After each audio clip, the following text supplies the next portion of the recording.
नमस्कार आणि आपल्या सर्वांचं स्वागत आहे आजच्या ब्रेकिंग न्यूज मध्ये। जम्मू काश्मीरच्या कुलगाम मध्ये एका मोठ्या ऑपरेशनमध्ये 2 शूर भारतीय जवान शहीद झाले।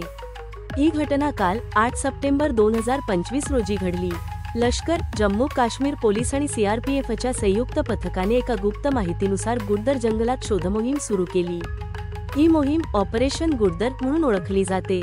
या शोधमोहिमेदरम्यान लपून बसलेल्या दहशतवाद्यांनी सुरक्षा दलांवर गोळीबार केला, ज्यामुळे भीषण चकमक झाली।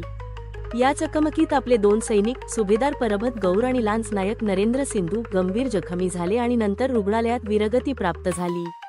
याच चकमकीत सुरक्षा दलांनी प्रत्युत्तरात 2 दहशतवाद्यांना ठार केले। ठार झालेल्या दहशतवाद्यांपैकी एकाची ओळख स्थानिक दहशतवादी म्हणून झाली असून दुसरा परदेशी आहे, ज्याचे सांकेतिक नाव रेहमान भाई आहे।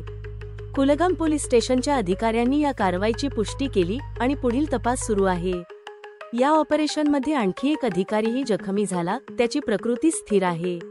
आपल्या शूर जवानांच्या सर्वोच्च त्यागाला संपूर्ण देश सलाम करतो।